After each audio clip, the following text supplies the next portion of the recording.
Alhamdulillah, asyhadu an la ilaha illallah wahdahu la syarikalah wa asyhadu anna Muhammadan abduhu wa rasuluh, amma ba'du. Puji dan syukur kita panjatkan kehadirat Allah Subhanahu wa taala atas izin darinya kita masih bisa beraktivitas pada kesempatan yang penuh kebahagiaan ini.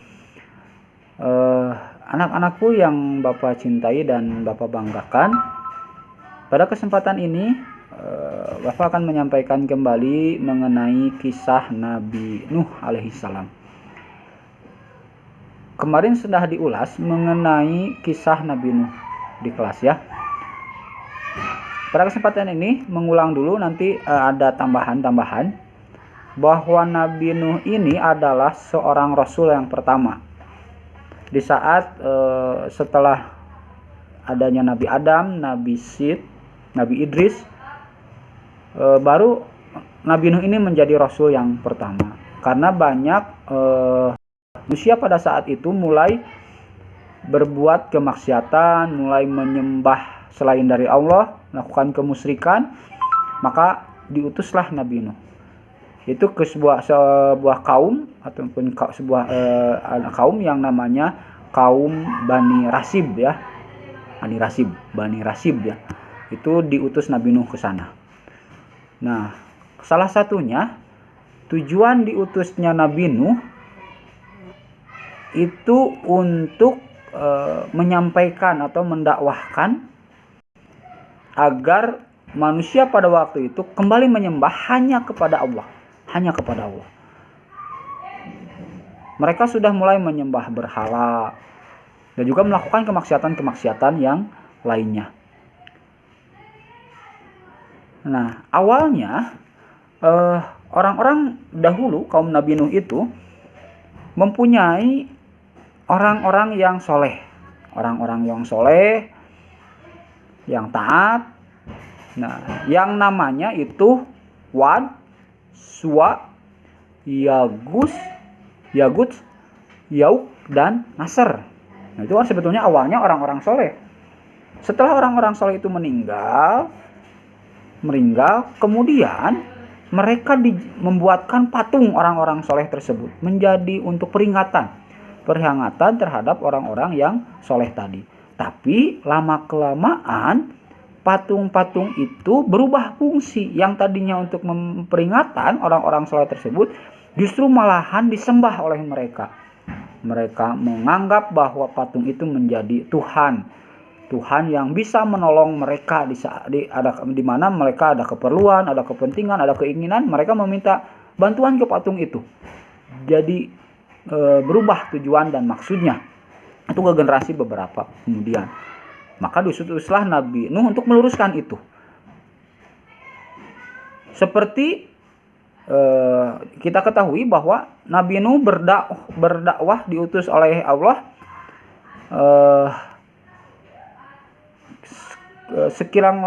sekitar 950 tahun. 950 tahun Nabi Nuh terus berdakwah kepada kaumnya agar kembali menyembah hanya kepada Allah. Tapi apa yang terjadi? Mereka tetap mengingkari Nabi Nuh, mengingkari Allah. Sebagian besar dari mereka. Seperti apa yang disampaikan oleh Allah dalam Quran surat Al-A'raf ayat ke-59. Kata Allah, "Wahai kaumku, sembahlah Allah, sekali-kali tidak ada Tuhan yang berhak disembah bagimu selain Dia.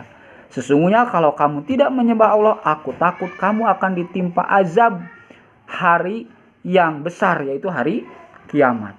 Tegur seperti itu. Jadi Nabi Nuh diutus untuk menyuruh mereka agar hanya kepada Allah mereka menyembah.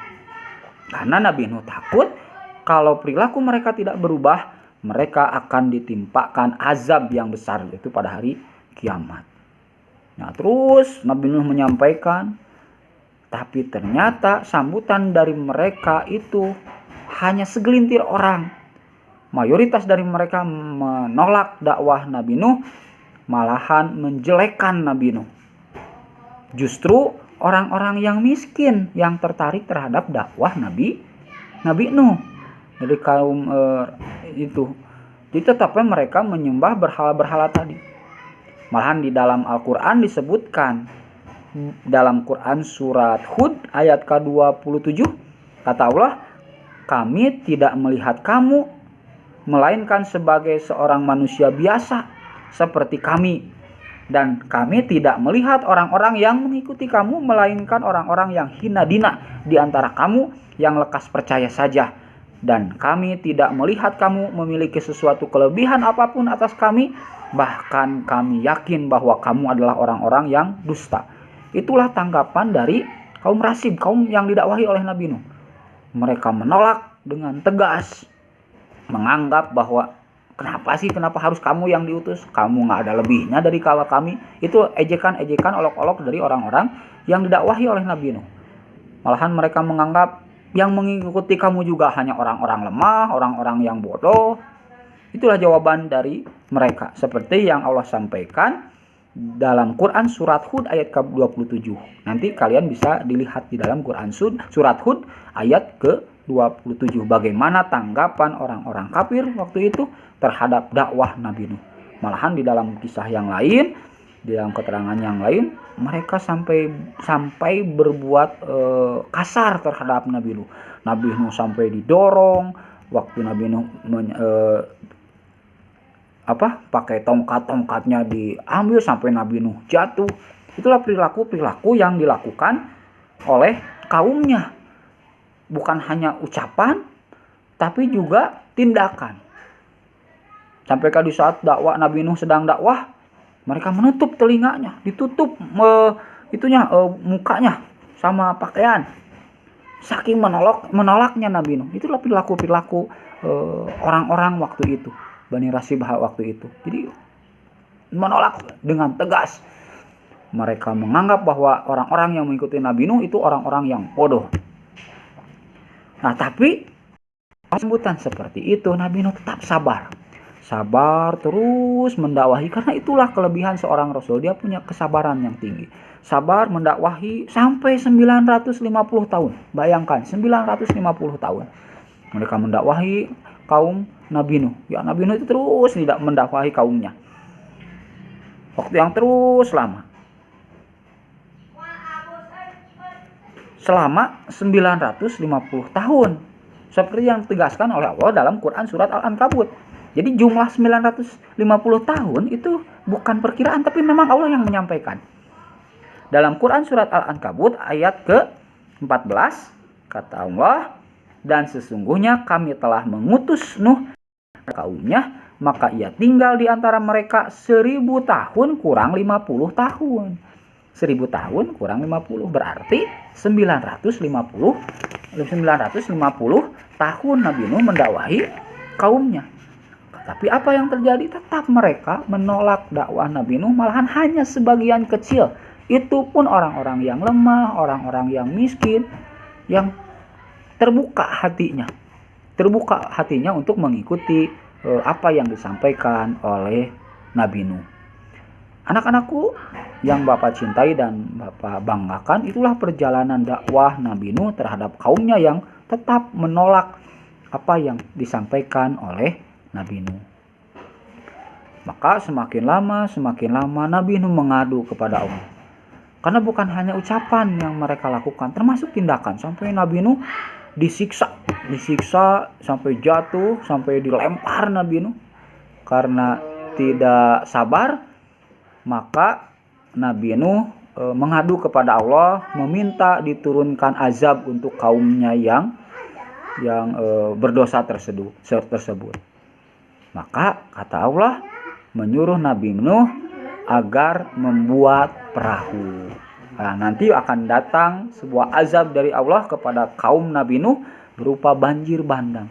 Tapi Allah menyuruh Nabi Nuh membuat dulu perahu agar nanti kaum yang beriman yang mengikuti Nabi Nuh bisa selamat. Seperti apa kejadiannya hukuman dari Allah terhadap kaum yang durhaka terhadap Allah, nanti akan Pak Guru sampaikan lagi di lain kesempatan. Mudah-mudahan nanti di kesempatan yang lain ya kita bisa bertemu kembali. Itu yang Pak Guru bisa sampaikan untuk kesempatan ini. Silahkan cermati, gimana kisah Nabi berdakwah dengan penuh kesabaran kepada kaumnya. Nah, pelajaran bagi kita dalam menyampaikan dakwah, menyampaikan kebenaran, kita harus terus sabar. Mengajak kepada yang baik itu tetap harus sabar. Nabi Nuh sampaikan 950 tahun. Mungkin itu bukan waktu yang pasti, itu bukan waktu yang sedikit ya. Harus sabar. Kita harus senantiasa mengajak. Ada teman yang melakukan kesalahan, ingatkan, ajak. Kalau menolak ya udah, kita sabar aja. Kita tetap mendapat pahala dari kebaikan yang kita lakukan. Nah juga ingat, kita jangan sampai menyekutukan Allah, karena itu akan mendatangkan azab dari Allah. Kita jangan sampai melakukan dosa, karena kalau kita melakukan dosa nanti akan mendatangkan hukuman azab dari Allah, baik di dunia dan juga di akhirat, nanti dimasukkan ke neraka. Itu yang dapat Pak Guru sampaikan. Mudah-mudahan kita bertemu lagi. Aku qouli hada wa astagfirullaha li wa lakum. Assalamualaikum warahmatullahi wabarakatuh.